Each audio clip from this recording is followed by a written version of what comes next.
down here, so you show it to me and everything. Go from there and let people know. Not just all the time. Yeah, we'll just after we'll take questions. Yeah. Okay, good. So we'll pop up at some point in time to see if there's anybody that wants to make any comments on Zoom. Sure. No, I can just set up here. eventually. I can just set up here and we can watch. Open one more seat in a circle. What? Chairs. Let's wait. No, it's 5 o'clock. The way we'll condense this meeting. This is not a formal meeting, all this is a casual roundtable discussion. So what we're gonna do is we're just gonna kind of state where we thought we were at first, about what we thought we were doing. And then we'll go ahead and open it up for any questions or comments. So we keep it civil, I think we'll be fine. So, Chip, you wanna kind of walk through where we were before, let us through the. Sure, I'm happy to do that, Mr. Mayor. Yeah, it's, hold on. I don't want to hear it. He's pressing magic buttons, let's, If we don't use it, then Try that. the video can't. can you hear me now? What the turn heading? There we go. There we go. The green light's on now. Sound any louder? Oh, there it comes. There it goes. Yes, sir. That's what the city budget is. Listen, let me tell you, Brandon has a background in many things, audio visual, but we can't figure out why we inherited these, but why the speakers are not pointed down. So yes, we will have a budget line item this coming fiscal year for the council consideration to upgrade the cameras and the audio system, and instead But it was on. Yeah, I think Brandon always has extra batteries. the batteries There's a stash. usually do. False start. Maybe we should put in one of those cameras you have out there. Oh. They only take pictures of license plates, so we can drive the car. Mike, let's bring all of them in here. Yeah. All in here and then, we'll hear you. We'll know what's going on. Good idea. Okay, while we're waiting, should we go around the room and just say who you are? Because there's a couple people that really I know around town but don't know their name. So I'm Ken White, citizen, resident, that's it. You're on. Bobby Richards, City Council. I am David Nader, also a citizen and resident. Good, good on you. Senior resident Mike Brown. Stephen Eklund, resident. Graham Robertson, resident. Jim Benucci, resident. Donna Jett, resident and a member of the Activities Commission, and proud to serve with the city. Tasha Litt, resident. Carol Hall, resident. Nancy Toomey, resident. Shaprari, non-resident. I'm city administrator. Dave Carter, mayor. So what I thought we'd do is if we could get a brief recap. Here we go. Yeah, sure. And again, this is pulled out of the slides that we presented to the council. I believe it was January 25th, Mayor. But yeah, thank you for characterizing this as a listening session. We're here to answer questions and take notes. Brandon and I will be taking notes, and if there's questions that we can't answer, of course, we'll answer them and get them back to this group. So, the police department project dates back to at least 2017, and at that point in time, the council hired Casavan Architects, which is a local architectural firm out of Salinas, to look at a renovation and expansion project, and this is again 2017. 2018, the remodel or the expansion and renovation became a little bit of an election year topic after the council had budgeted almost $2 million for, again, the renovation of the existing facility. In 2020, so we were kind of going down this path, doing plans, doing specifications, assessing the existing conditions, working with the police chief, who was Paul Tomasi, Chief Tomasi at the time, to determine what the police needs were in a contemporary facility. Again, the facility was built the same year I was born, so it's 57 years old. There are things like we have female police officers now, and so we've got, when you see it on the field trip, you'll see that we've converted part of the men's locker room into a kind of a changing area for female officers. And again, policing, as Chief Tomasi, I think accurately discusses, policing has changed in the intervening 57 years. So can we, could we, which is the question before council, and the council made this a high priority, could we renovate and update and expand the existing facility to meet today's policing needs for the village? So in 2020, COVID, the pandemic hit, and the city budget suffered greatly. And so we actually canceled all capital improvement projects, including the PD renovation and expansion project. It was rescoped by the City Council in 2022. In January of 2023, so just about a year ago, the City Council created what's called an ad hoc committee. And under state law, under the Brown Act, the mayor can appoint less than a majority of council members to work on a single focused topic for a limited duration of time. Duration of time can be years, but again, the single focus and a non-majority is obviously the key to that. And Mayor Potter asked Councilmember Barron if he would sit with him on an ad hoc committee for what we now call the Police Department Project. So that was created in February of last year. The City Council, in an open session, reviewed a proposal to issue what's called an RFP, a request for proposals, and the council authorized that, and it was called, it was for the potential, for the feasibility, concept design, and cost, or concept designs in the plural, for a renovated and potentially expanded police department. In June of 2023, we came back with the proposals and made a recommendation with the advice of the ad hoc committee to hire the architectural firm called Indigo. And Indigo is a firm. They've got sub-consultants, a local sub-consultant architectural firm that specializes in a lot of building types, not the least of which are police departments. That was a real key criteria of the City Council. They wanted to make sure that they were hiring a firm that had experience in these kinds of buildings, not these kinds of buildings, police department buildings specifically. And then, so Indigo was hired by the City Council. They went off and did their work. In November and December of last year, we received the draft assessment. So it was a draft report. Councilmember Barron and Mayor Potter met to review the document and ask questions and make sure it was, in their mind, a completed document from the perspective of answering the questions that they had. And then again, in January of this year, the ad hoc committee provided a report to the City Council with recommendations. And the recommendations contained, at least my interpretation, Mr. Mayor, please correct me if I'm incorrectly characterizing this, but the recommendation to the council was to update the council, the entire council, but to get their permission to do schematic designs. And when I say schematic, those are just flat designs, just horizontal designs, basic dimensional designs, topographic work to address a layout. No, so nothing vertical, right? So not roof pitches and walls and openings and all and landscaping or anything like that, but just schematic design for basically two different options.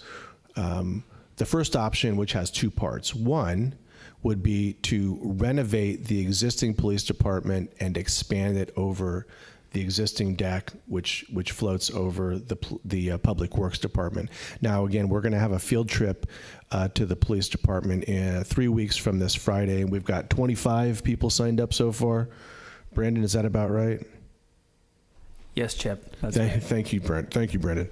So we'll have some people, you can go in there, and the only thing we request is that we do a little background on you to make sure you're not a convicted felon before you go in a very secure facility for obvious reasons. But what Chief Tomasi wants to show you is some of the deficiencies of the existing facility. And what Mr. Harari will provide you with is looking at the deficiencies from the structural standpoint, from all the systems, HVAC, plumbing, and electrical, and those types of things. So again, that will be a field trip on the 29th. I believe it's at 9:30 a.m. And then Mayor Potter will be there, and Mr. Barron as well. But again, we're trying to keep small groups, so because it is a working facility, it's a 24/7, 365 facility. So, Two different options and oh, yeah, thank you, ma'am. Thank you so much. Yes. So, yeah, option 1A is to renovate and add on to the existing facility. Option 1B is to demolish the entire facility and rebuild it on that site. But what I was trying to get at is the interconnected nature, not just of the systems between Public Works and the police department. So again, not just electrical, plumbing, HVAC, but also the fact that the buildings are structurally tied together. So one of the things that Mayor Potter and Mr. Barron are arranging with our team is having the architect and the subconsultants, people like structural engineers, HVAC, electrical specialists, come and answer any questions regarding the assessment that they did, which we've now published. It's on the city website. So that's option 1A and B. The other option, because the ad hoc committee didn't want to lose too much time, was to look at another property that the city may own for a brand new building. So again, just schematically, could we fit a police department on another property? The property that was identified by the ad hoc was the Vista Lobos site. So I need to really make clear that there is not a preferred alternative in the ad hoc's mind, and certainly not in staff's mind either. We really wanted to finish. In fact, I was with Mike Brown last week at this time, and we drew 3 lines on my notebook saying what we really want to do is have these 3 different options and lay out the impacts and benefits of each, so that the council and the community can make an educated decision on which way to go, including cost. So again, so that in my mind, if I've done an okay job, and I'm happy to answer any questions, characterize where we were, and I think that Mayor Potter and at this point in time really wanted to, we put a stop on any additional work. So again, we're not paying anybody else to develop anything at this point in time. Wanted to do this listening, wanted to hear from the public, wanted to answer questions, wanted to have the field trip, and wanted to have the professionals who we're working with come and talk about the assessment that they've provided before moving forward. How's that? Very good. Thanks. Exactly. So Ken, did you have something you wanted to say? Yeah, no, You no, it's can't hear embarrassing. you. You can't hear you. Huh? You need to put it in. All right, okay, I'll whisper. I think we ought to make it real plain why we're here, okay? And Graham and I were discussing this about a week ago. Graham's in the Green Jacket, if you don't know him, Graham Robertson. And we kept hearing stories around town after the meeting that Chip's talking about. And when something came up, the next person you talked to, or let's say, it seemed that the concern grew and expanded past what was done at the meeting in the council chambers. In other words, the negative thing got out there and it just got worse and worse and worse. So we were talking one time, he said, listen, let's just sit down and get the answers straight to the public and go from there. And that's what we're doing here. Answer questions, specific questions that are in your mind. Because Chip outlined something here, but I would like to make a change. And one of the things he said, the consultant that was giving the report, who was a great, great human being, and I really respected him. But during that, I'm going to throw this out. I'll be the first one to ask. During that procedure where he explained the whole process, he led the public to believe that the Vista Lobos was the preferred. He didn't say it, but he kept mentioning Vista Lobos in a way. And if you were at the meeting, you said, well, that's what they've chosen. The public extrapolated that's apparently what the city wants to do. And I think that caused quite a bit of problem. The other problem was $30 million. Have you heard that before? Okay, you've heard it. I don't know how you could get, without seeing plans and 3 or 4 contractors looking at the plans and then you getting an estimate, I don't get the $30 million, and I think that went around the city and people saying, my God, we only got 3,500 people live here, and what are we doing? So, and that thing kept getting out and bigger and bigger and bigger. That's the other reason why we're here. If you got questions, here's the people you got to ask tonight, and when we can get the truth out into the public, it'll go a lot smoother. I don't disagree at all. I think what Chip was going to do is just kind of lay out the way where the process has been. what we were actually thinking when we came to the meeting. I did not have any predetermined decision in my mind at all. I actually think probably we could go ahead and tear the existing building up, make the work, the work, I don't know, but we'll see. But we got to go through a process, and the public process is the most important part for me, so let's get some questions. Yeah. Go ahead. You want me to? Okay. Okay, Nancy Toomey, and as a resident, no other hats on at the moment, I have one general request, and I do not expect any conversation on the answer right now. It's because it's something that needs to come soon-ish, but not immediately, because we need to know what kind of path we might be taking on this project. But I would like to see, for those of us who have not been exposed to financing a large project, because this is going to be a large project of some sort, you know, whether it's 7 million or 30 million or something in between. We don't know that yet. I get that. Totally understand. We're too soon to make that kind of a even guesstimate on the cost. But I would like to see some information provided to the public at large on what the options are for financing a large chunk of bucks. You know, what path does that need to take? You know, does it ever appear on a ballot? Is there public and private funding? Is there charitable funding? You know, how would the mechanics of something like that work? Because there's going to be a big chunk of bucks here for this. There's just no question in my mind on that. So I would like to see some sort of early on education about what that financing model could be. So your question is, how's the financing going to be handled? Yes. And not wait until, I think that discussion can happen immediately. But it's not a rush, but it could happen soon. So that's a request.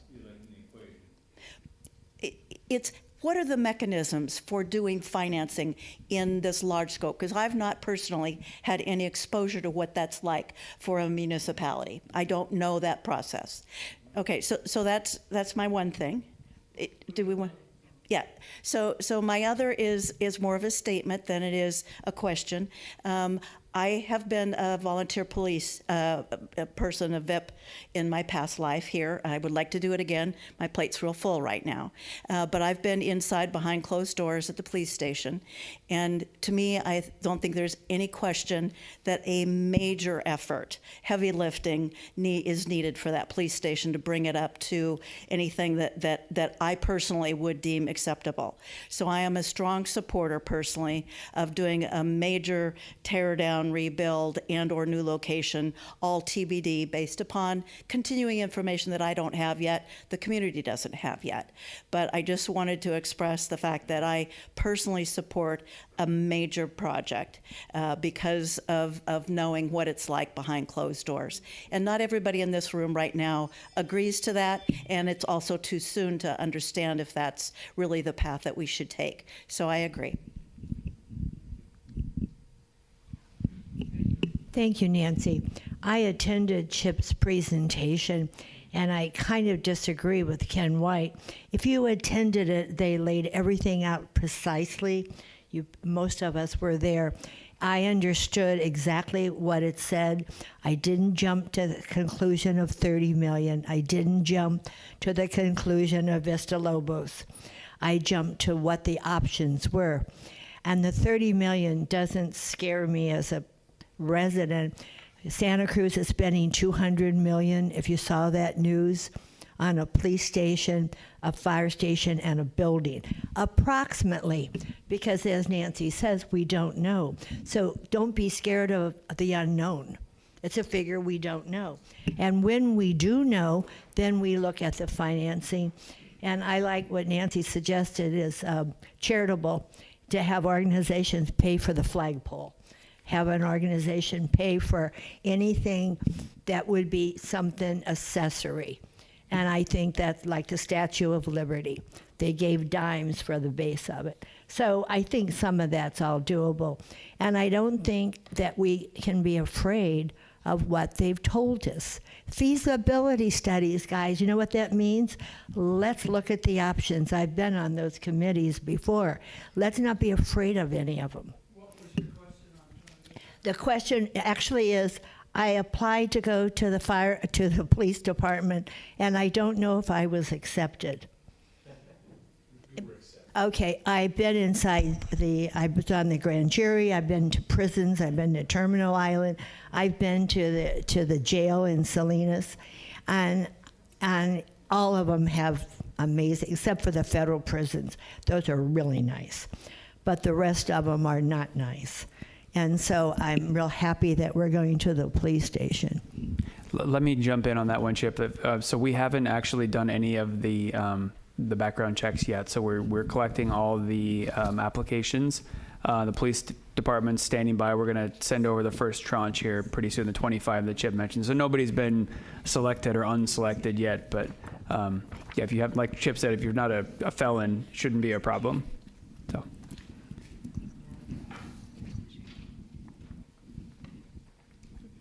I don't have one for everybody. Because my printer ran out of ink. It's just something I prepared because it was a little bit. Hi, I'm Tasha. So, No, we got questions, right? yes, I have questions. but this helps support my questions. I haven't toured the police station, so thank you for making the tour available. And I was at the strategies meeting, and everyone said how bad shape it was, so I voted yes, let's do something about the police station. I think when the cost came out, it was a little surprising, and people wanted to know more. And the assessment report wasn't there, so I'm glad the assessment report is now there. I do think, though, that the public message you're giving to us in these meetings is different than the pine cone, and that's something I would like to see addressed, and let me explain. Well, first of all, in here, this little flow chart is from the city's website, and it's from the budget report for this year. And if you look at the top, this is the organizational chart for the city. It is the Carmel-by-the-Sea electorates. So if anyone's thinking that we're just being annoying people, I think we are supposed to be doing that. We are supposed to be informing the city council, who then informs the city administrator with the advice of the city attorney and so on. And then when I went to the last ad hoc meeting, it was told by the ad hoc that no decisions were made after the public was shocked at the first agenda saying, the recommendation is to go forth with a new building at a new site. And so people wanted to know what the options were from the assessment report, and now we know there's 3 options, and I think the public would like to be involved. So, and then when the CRA invited the staff, even Brandon also said, no decisions have been made, and so we're calling it the police station project. So I'm hearing that, but then on the other hand, the Pine Cone's reporting differently. So last week, not this one that was just out, but the week before, I put some copies in here for you, and I wrote to the Pine Cone, and it says, well, renovating the old station is out of the question, according to the city. And then I wrote to them then, because the Indigo report says something different. And then this week it says, and this is the March 1st Pine Cone, Potter and Barron, along with the project manager, Fred Muir. This could be old news, I don't know. And an architectural firm specializing in police station projects participated in several meetings during the past year and reviewed a comprehensive analysis of the architectural firm Indigo, which identified myriad failings in the police station and concluded there's no way to salvage it. So, and then Chip, when you did your vlog on Friday, you said, that Mary Schley did a very great job with her report and that maybe she could have an office at City Hall on what's happening here, and she wrote a great article about the police station project. So I feel like it doesn't sound good to say that I'd like the editors from the Pine Cone to basically be giving a narrative that's false. And so if you could please, next time you talk to the Pinecone editor, let them know that there are 3 options that the public is looking at. At least from the Indigo report, there's 3 options. So that's something that's been a little bit bothering me, which made me copy all these papers for you. So I don't know if that's really a question, but it's more like a recommendation to maybe talk to the Pinecone. And I already wrote a letter to them as well. Well, see the question.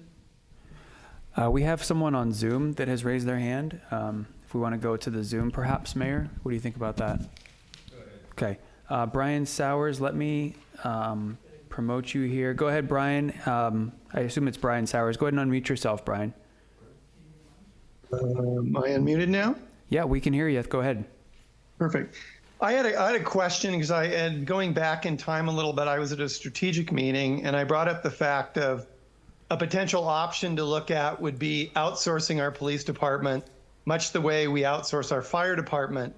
And given the fact that Monterey is actually looking at building a new facility, a police facility as well, that might be another option out there, and it's never been addressed. I don't know whether it's an avenue the city wants to take or even wants to address with its residents about that option, or an option that could take a look at that.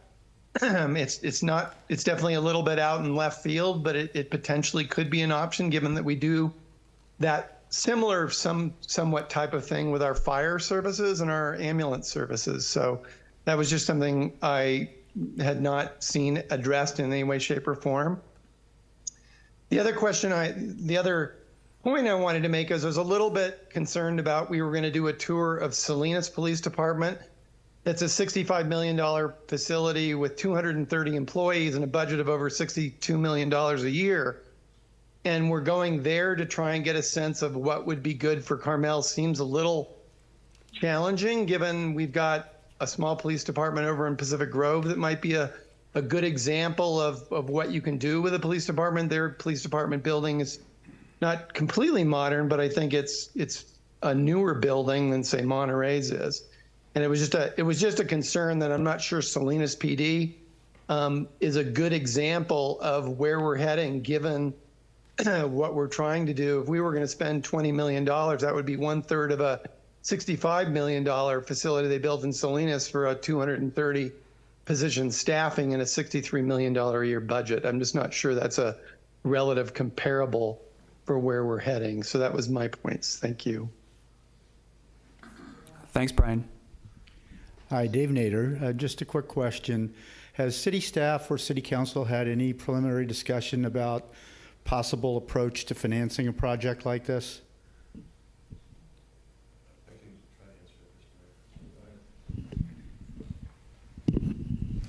Thank you, Mr. Nader, and I think it's very similar to what Ms. Toomey was just asking.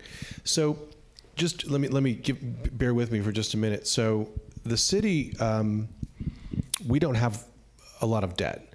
The only debt service that we have remaining is our what's called a lease obligation bond for the Sunset Center remodel. We've got 7 years left, and the annual payment on that is $580,000 or something like that. So, but when we refinanced it a couple years ago, when we last refinanced it, we had a very high discount rate. It's like an interest rate on your mortgage. And so when we refinanced it with municipal bonds, a couple years ago, we got something like 0.38%, which is an amazing rate, right? We're saving a lot of interest. So as a result of that, we had to go through a rating service because our municipality had to be shown to be solvent so they could sell the bonds. And we have the highest Moody's International. It's one of 3 or 4 rating services available. Exactly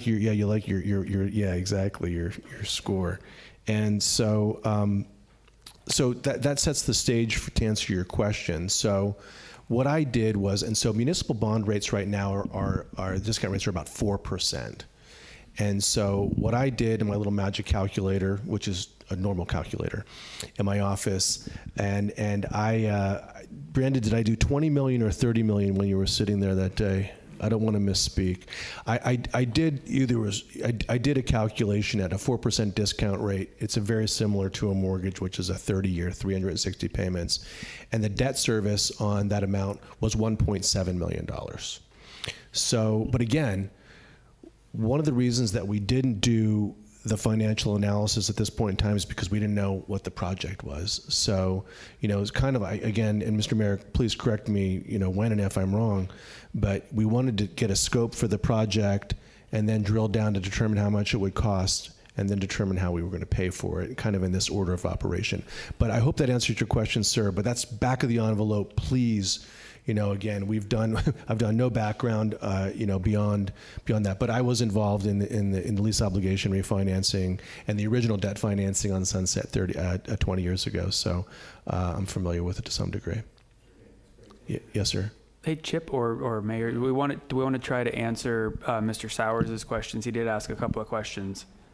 I could take them if you like, or Chip, if you want to answer them. The questions were, has there been any consideration to outsource PD services to the city of Monterey or others? And then the second question was, what's the benefit of doing the Salinas Police Building tour? The mayor will take the Salinas one if you want to take the outsourcing. Yeah, so the outsourcing, at this point, we have not really put any effort into outsourcing our police department or police station to an outside agency. I think that from what I've gathered is from the community on the larger part is that our police station is one of the founding core areas of the city. So it doesn't mean that it's not going to be a conversation or can't be a conversation if there's enough traction behind it. But at this point, if the question is, have we thought about it? Yeah, but not very long. So, Brian, I think you bring up a good point about the comparability of Salinas to Carmel when you talk about crime and the needs. The only reason I would suggest it was because I've been over there recently for a tour. It's really impressive what they have over there. I mean, they've got a massive gym. They've got a great firing range. They've got all these things that we don't need necessarily. But it is a Cadillac of all security. It's nice to see what a real interview room looks like instead of a lobby. Nice to know what evidence containment looks like. Those kind of things. It really gives you a good sense of what perfection looks like. So I think if people don't want to go, that's fine with me. I think making my life easier. But I mean, it does have value, I think. So. And then not everybody has to go. We're going to go in tranches when we visit our station. We can't take everybody through in one fell swoop, so we'll do groups of maybe 5 or 10 or something like that. There'll be multiple opportunities to go through. We can do the same in Salinas. I don't think that many people are going to want to go, though. Yeah. Yeah, and tell us if you want to. I just want to make sure, because I know there are people listening to Mr. Nader's question. I'm not suggesting that we fill out a municipal bond. Again, that would be one mechanism to pay for it. This council, the current council that we have, after 105 years, we raised our reserve from 10% to 15%. Some cities, well, COD, I mean, Mayor White, you can talk about COD pays for all their projects. That's the Carmel Area Wastewater District, an independent agency. We don't own our sewage system here in the village. COD does, but you pay for a lot of things with cash. Some municipal entities pay with cash. Again, I'm not suggesting that. I'm not suggesting the debt financing, but that was an example to answer your question, sir. I'll tip my hand. There's another way to do it too, and that's go ahead and take a look at the TOT. I mean, if we want to go ahead and take a look at a TOT increase for a fixed period of time and go ahead and use that money, we could do that. And that's something that we might want to talk about, but I don't want to talk about it until we know what we're going to be spending money on. What is that, TOT? 10 is occupancy tax. We're currently, I think, 10%, aren't we? And everybody else about 12. We could go ahead and raise it for like 2% for 30 years or something like that, and project that out and bond with that money. That's how they finance the redo of the conference center in Monterey.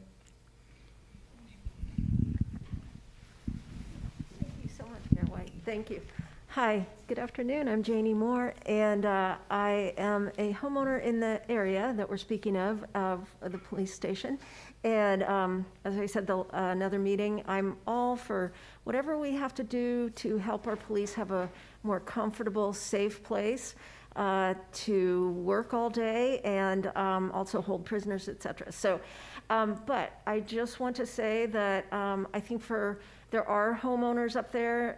It seems like the industrial part of Carmel, but just a reminder that there are people. It is a neighborhood, and it would just be good to know that there will be a time when anyone who lives in an adjacent neighboring area could have some input just on noise and how people come onto the property and go off if it goes to Vista Lobos. And then the other part of that is what will happen to the land where the police station sits now, going on down Torrey's and Junipero. Just wanting to know the impacts of those things. And if some of that is the newer housing, which I'm all for, will there be parking on the site, or will it be in the neighborhoods for the new residents and other people? So I think just having a continuing dialogue about those things would be helpful, because we are talking about a big change for the people who live up there, not so much for the rest of the town, I understand. But thank you so much for your time. Thank you very much.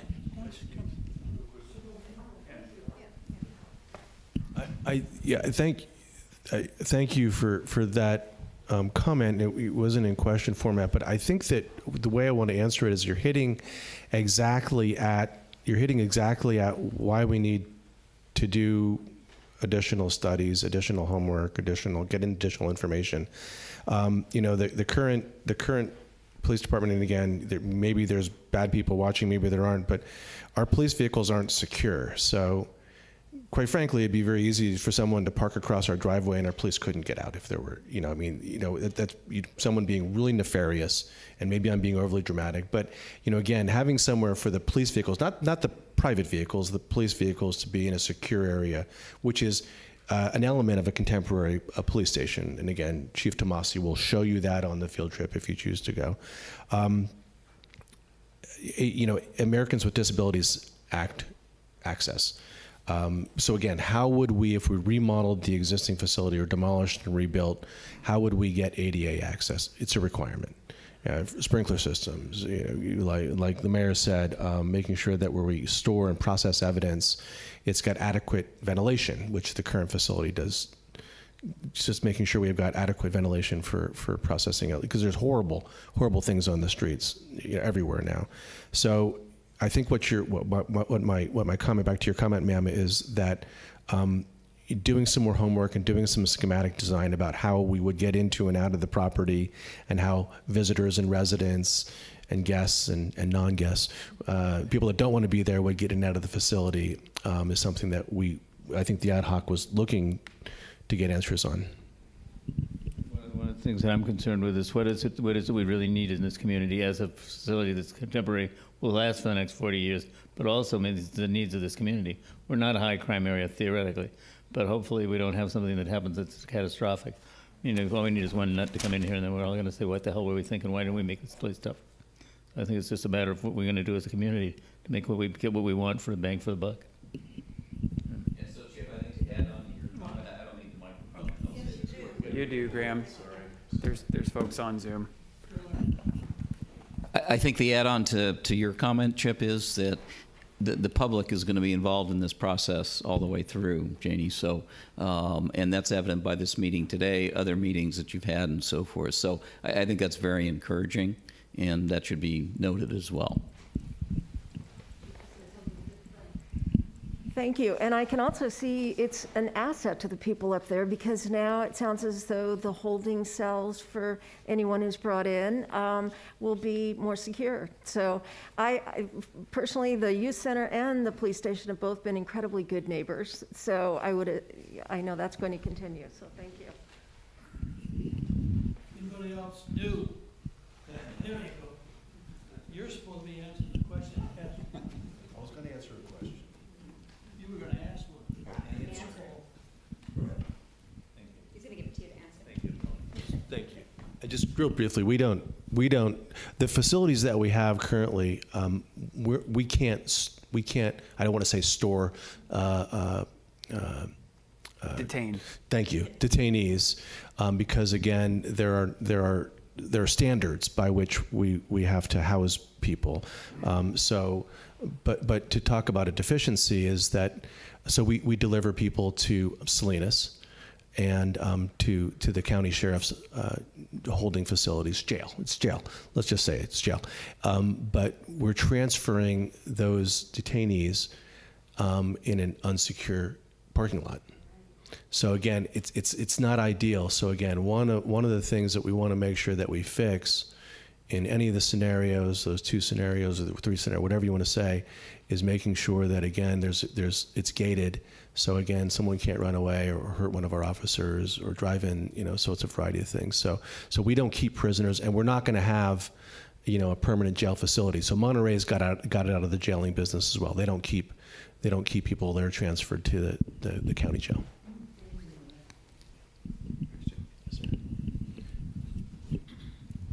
So I'm probably the least informed person about the police department. I've never set foot in it except to get my resident parking permits every year. Never gone past the front lobby. But I've owned a home here for 41 years, and I've always loved how safe this place was and how well it seemed that the PD has served the community. So hats off for that. And I'm becoming more aware that there are deficiencies, like you said, transferring detainees in an unsecure parking lot's not an ideal situation. That has to be fixed.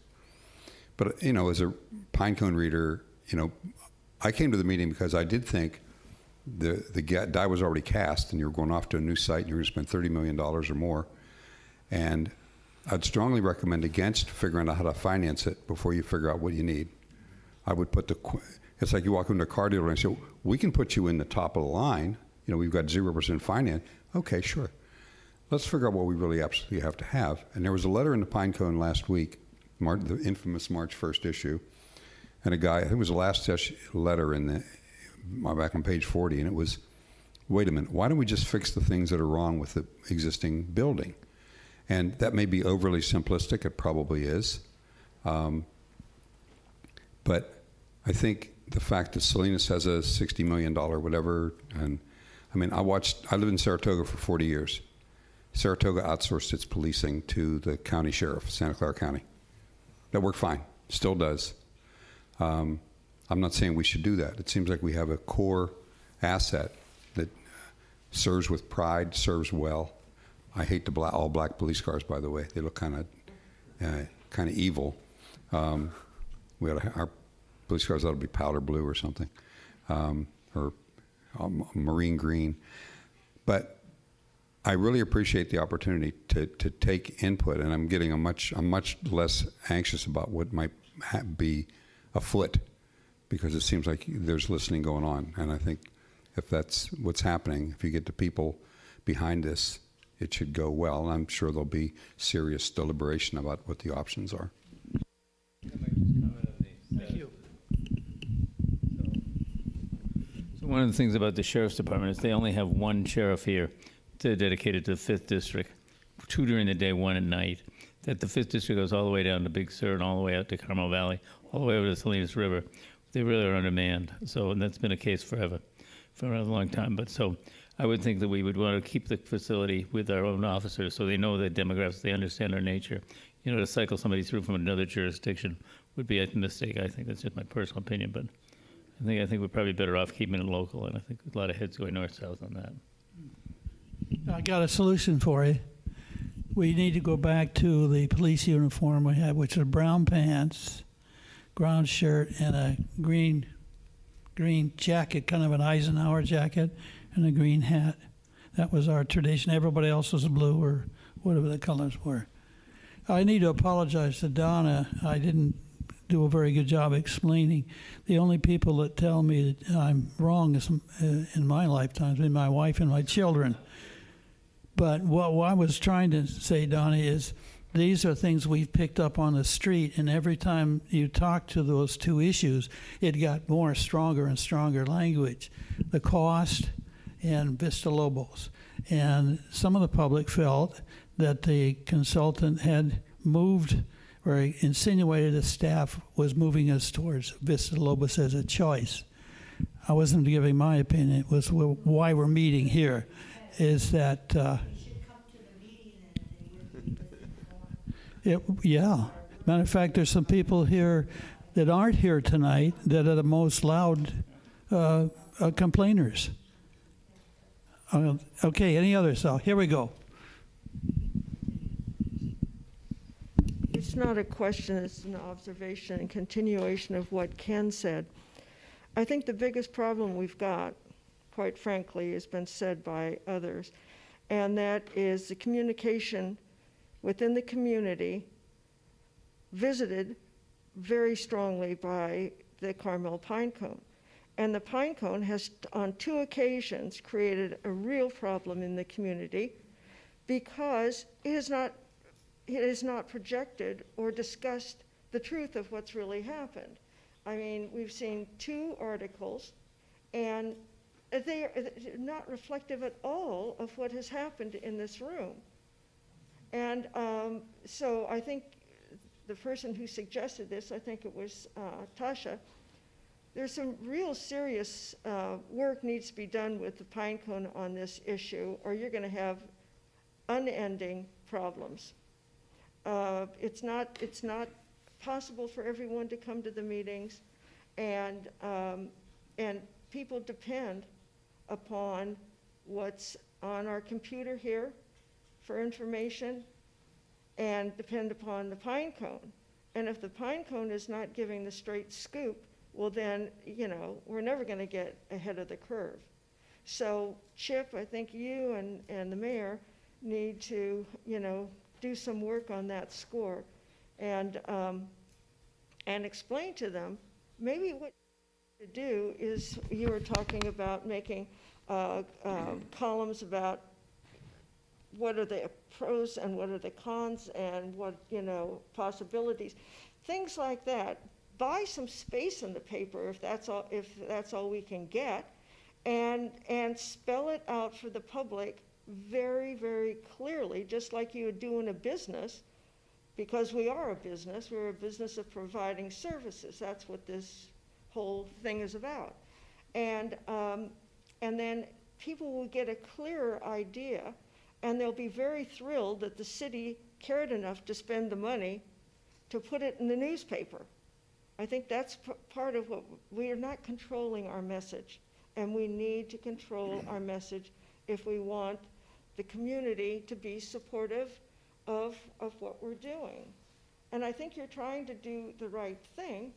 It's just that it hasn't come out in the beginning the right way, and now you're kind of catching up. So I think we've learned something from this. I think it's positive. And those of us who are in the room can help spread, the message too.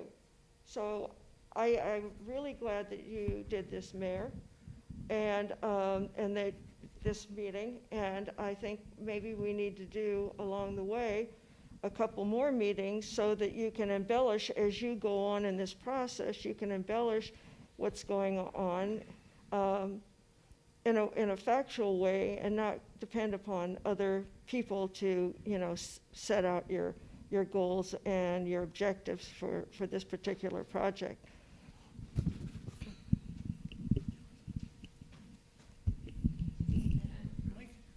Question, gotta come up, questions?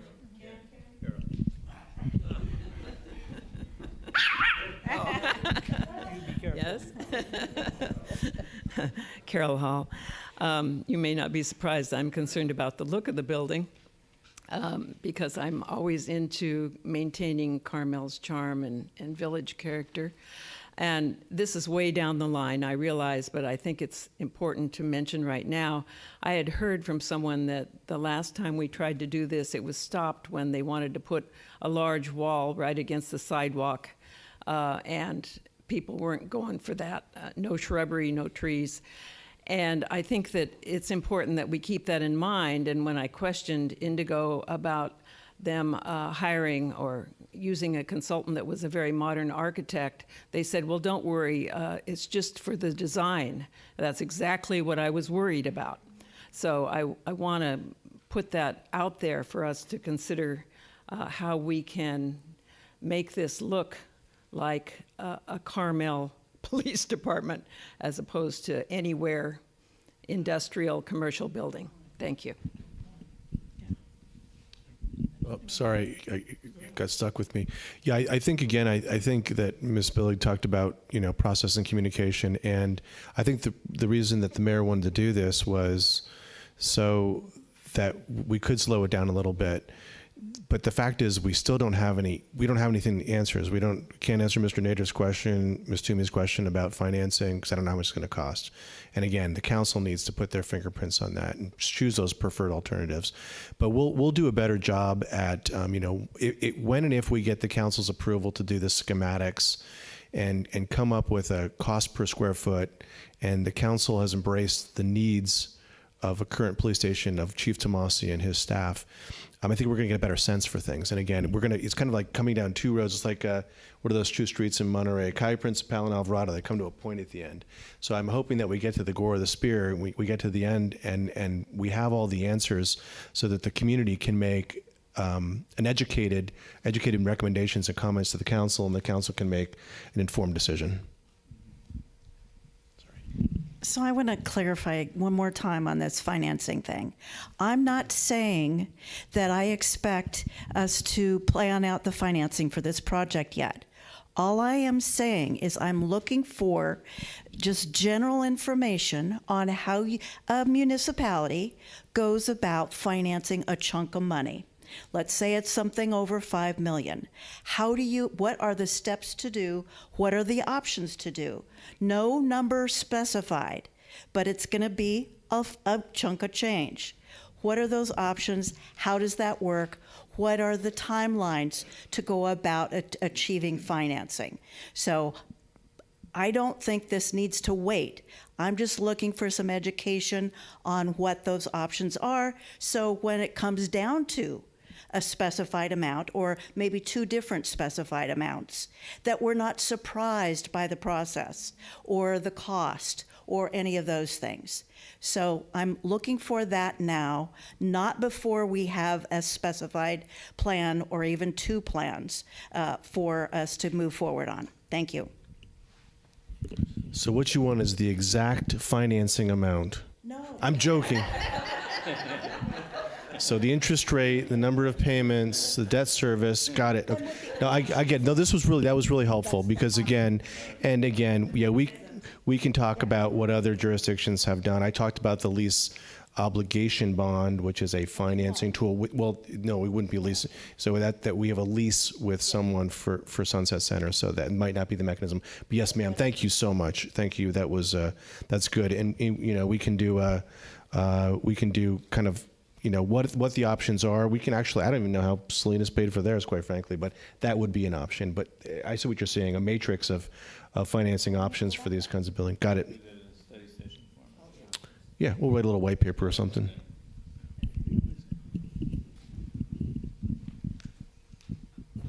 I'm going to be like Nancy Toomey and be really clear too. I also want to just make sure what you said at the beginning of this meeting was staff has no preferred alternative in the ad hoc committee or the staff's mind. And then I don't want to feel like the Pine Cone is reporting something different, that the city has given a different narrative, because then we feel like, what is this, a city narrative? That's propaganda. It doesn't sound good. So if you could please have the Pine Cone reflect the choices and the public's input.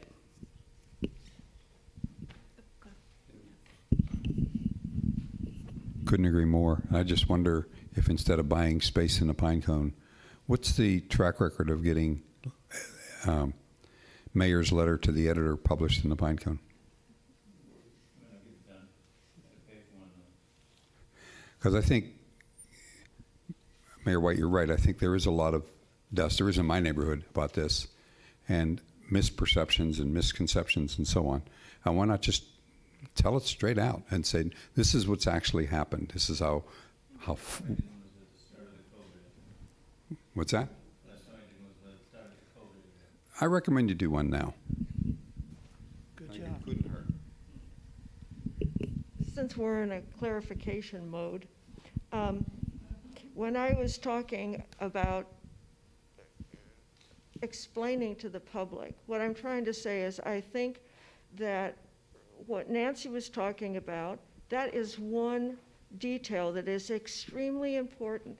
And so when you kind of look at a potential ad or whatever, explain, take the issues that seem to be of public importance. And certainly the financial one is exceedingly important. But first of all, you need to really define what you're doing. And what you're doing is looking at options. So you list the options. Then you list potential locations. And you go through the issues that we've discussed today, plus the ones that you've heard in the roundtables that we've had before, the 2 or 3 that we've had before, and block those out and answer those very definitively. And you don't have to extrapolate from some other facility or just in your head. Just say where we are and then move forward. As the projects move forward, go ahead and explain the differences. And I think that, I think it'll do a great deal to alleviate the concern people have, because this is probably the biggest project that the city's ever done. What's bigger than this? I don't know. Ken, you probably know, don't you? Bigger?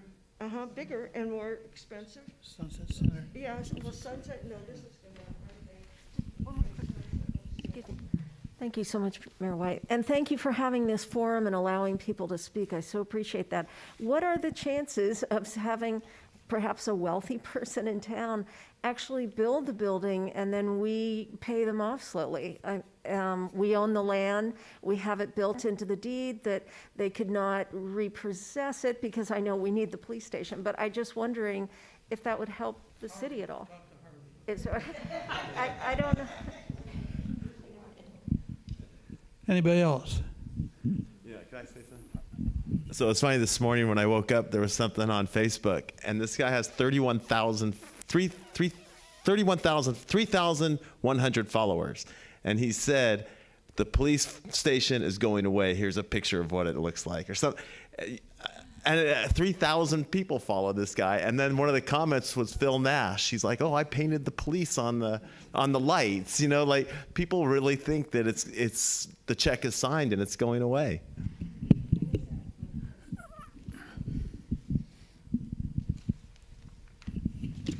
Does anybody in this room have a potential build date, and when we can walk into the police station, whatever configuration it is? Or do we plan to have these meetings the next 5 years or the next 7 years like we've had? It would, if you're building a house, you kind of come up with an idea. Let's build, let's move in. And I know it's not tomorrow, and I know the financing, and we've all built things, but there's got to be a dream date. Even, 9/11, when those buildings came down, they come up with a dream date, whether you want to make it 2030 or whenever, but so that you don't have meetings for years and years, and then by then everything's gone up more, including financing. Come up with a dream date. Are you going to accept that offer, Harvey? Okay. Well, it seems like, to me, we've spent $300,000 for a study that sent us over to Vista Lobos. That was the conclusion. Where I didn't see, at least a perception in the community, there was not a realistic appraisal of using an alternate by taking the existing site and making it work, or possibly making it work. So that seems to me, and that's the perception a lot of people have in the community, that we spent $300,000. We didn't get a building. We didn't get an objective study of the whole process that I'm aware of. And so a lot of other people feel the same way I do. And so I think at this point, we need to retreat back, really look at the options. And obviously financing is important and all that, but I've done some major projects in my life, including a couple hospitals and surgery centers, et cetera. And the process first is what services you're doing, how you're going to deliver it, what's the most costly way, and everything else. But you have to look at the site, all the optional sites, and you have to look at how you're going to design it and get it done. So this process has been subverted, and we had a conclusion at the meeting that it was just going to be Vista Lobos and that's it. It ruled out everything else. So now you're making catch up to come back from that proposal And so I think that this is what needs to be considered here. You need to backtrack, make it apparent to the public that you backtracked, and you really look at how it can be done.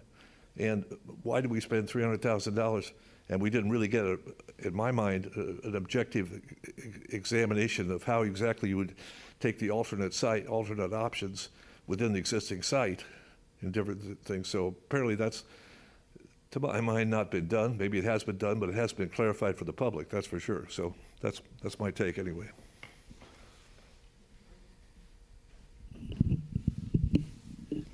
If indeed this is the largest capital project the city's ever undertaken, or in the top two, and given that the vast majority of people that reside here don't come to these meetings, they do read the Pine Cone, they do get their news online and so on. The burden of communication is on the sender. And if the public perception is off, and I think it is, it's fixable, but you have to actively do it and either invite Paul Miller himself or Schley or whoever and lay it out for them. Say, this will help us. We serve the public, you serve the public, let's get aligned. Not doing a puff piece, but telling it straight. And if they won't write that story, then send the letter to the editor. But by all means, communicate, because I think that we're never going to get most of the residents to show up at these meetings. It just isn't going to happen. Right. They don't anywhere. And it's not their job to come to these meetings. But it is the city's job to understand the sense of the public, what they want, what they don't want. And right now, the information is very, very confused and very mixed. And like I said, I walked in tonight thinking the die is cast. We're going to go off and spend tens of millions on some new site. And why again? I mean, the current site might be a dump, but it works. It doesn't work very well, so let's fix it. Okay, or whatever. I have no idea what you all should do, but I do think more communication to the public through mass media will help everybody. It'll help the public and it'll help you.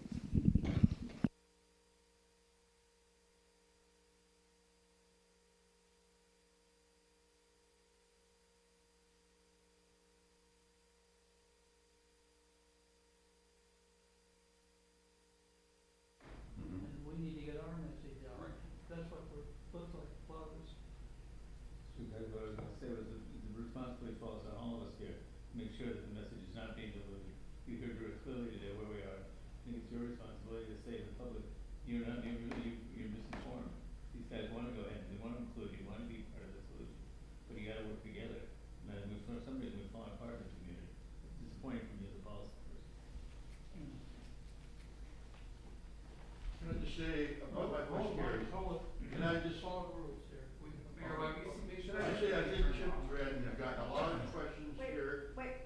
Is it off? Is the buttons on the very bottom? I just want to make a point that I think Chip and Brad have gotten a lot of questions here from us, have learned a lot, and let's give them time now to digest all this and see what they can feed back to us.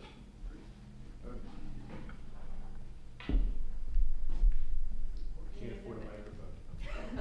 New batteries. They just got turned Here we on. go. Oh, they're new batteries. They just got. Okay, does it work? Yes, it's working. Would you repeat that word for word? Once again, I think Chip and Brad have gotten these questions, have learned a lot of public concern now. So let's move on forward. Let's let them do their work to help us better understand where we're coming from. So I hope we come out. By the way, does anybody know how many times this has come to the Carmel City Council in the past few years? 10, 20 years? This is the third time. Let's do something about the police department 15 years ago, 8 years ago. Let's do something about the police department. So I think what I'd like to have next is a needs analysis. What we need to do is come up from the community and say, what is it we need? What is it we want? After the tour, we're going to have the tour on the 28th. Let's go ahead and sit down. Let's get this group back together. We can do this in the same form as this if we want. But let's go ahead and try to have a more global discussion about what it is we want to build that fits in this community. I agree. We do not need the Salinas station, but we do need to make sure that we get what's appropriate for this community. That'll last.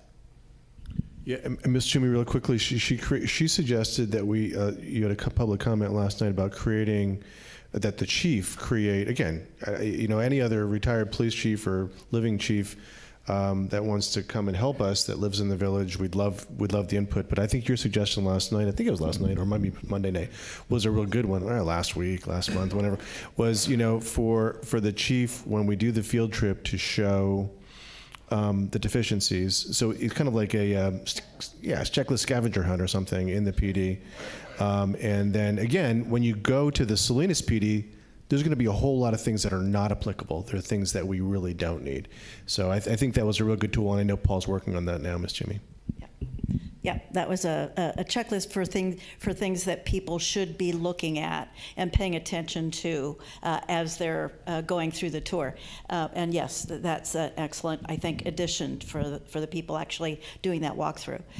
But I wanted to offer that I'll work with Dave and Chip to put together some clarifying information, and can include that, putting my CRA hat on, both in social media and on the CRA website and an email and that type of thing, to hopefully provide some more clarification on, here's the 3 options, here's where we are, here's what we don't know, here's what potentially is next. But I'll collaborate with you so that it represents exactly what the game plan is, or the status is, and the options are. So we can do that. Yeah. Thank you. I think the chief is going to have some concerns, though, about going into a building and pointing out all the deficiencies and then having that be public knowledge. I think that's a slight risk there, because they don't want to have something criminal happen after that, and the guy was given the playbook because he was on the tour. So we got to make sure that doesn't happen. I'll give you this first. Thank you. I disagree with Nancy, and I love Nancy. Any information has to come from the city to be valid. Has to be their fingerprint on it. They write it, and then you publish it. The same as the pine cone. It would not be created by you or me or anyone else here. The city writes exactly what they want us and the rest of the city's citizens should know. Thank you. Something small, but are you going to confirm after we've done our, I don't know, fingerprints, or let us know if we can go on the tour that we're not a criminal? Is there a confirmation to the people that signed up? Or are they just going to show up and then say, oh, no, we'll reach out to everyone. Yeah. Okay. Yeah, but like I said before, what we're doing is, rather than sending them one at a time to the police department to work on, we're batching them up. So if you remember from the invite, it said all applications must be in by the 15th. Right. That gives the police department time to do all of them at once, so that it's a more of a Makes focused sense. effort. Yeah. Thanks.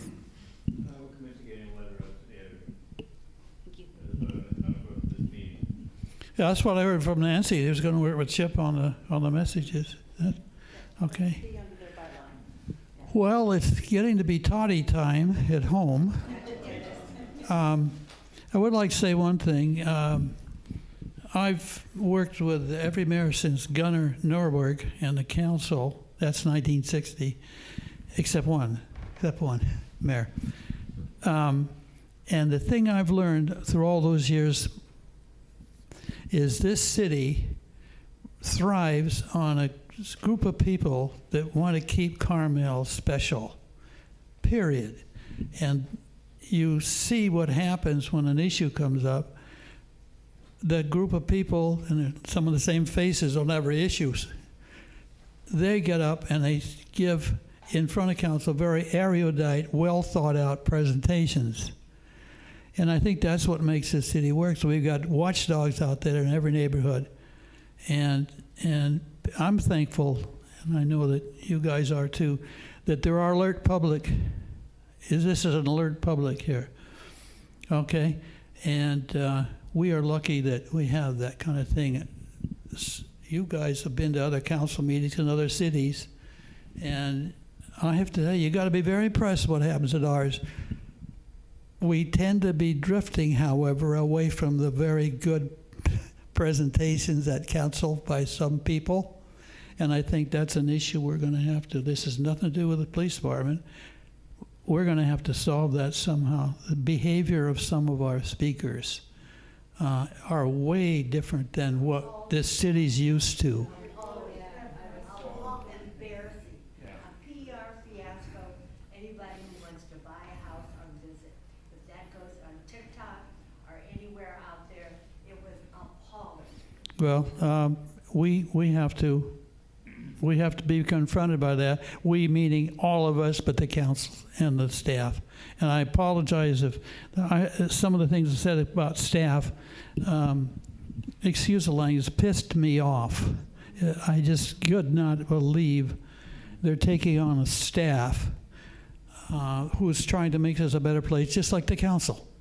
Yeah, freedom of speech, right? Well, it's freedom of speech, but we were here to talk about the police department. I'm sorry it went off. But I think Graham and I would like to thank the city for giving us this room and showing up another night, third night in a row, is it? And what to thank those you Let's do it again characters. tomorrow night, huh? Okay, tomorrow night, what time? Thank you guys for being here. Thanks for coming. And Dave, do you want to end it? No, thank you for taking your time. It's important to me. I mean, honestly, I pride myself on my ability to listen. You know, God gave me several organs, but my favorite is my ears. I really do. I mean, I love to be able to listen, so it's good. Thank you very much. You guys are great. Say something. I'm happy to say something, but I'm not sure what to say other than thanks for allowing me to come to this. And it's been a slog. The police station was one of my first big battles when I first got on council in 2017, and it looks like it's come back. Yeah, and it's fun because now I'm reading articles about the police station in the Pine Cone from 2017, and yeah, seeing what I thought then or feeling what I think now, it's interesting. So thank you all for coming. By the way, if we are bothered by the people that are talking the way they are at some of our council meetings, we got to stand up and say something about it at that meeting if you're there. Don't let them get away with that. I agree. I was wrong. We didn't know what to say. Well, I wasn't sure if you can go up a second time, you know, because it's 3 minutes per person. So I wanted to, but I didn't know if you could. Because I don't like standing there when there's.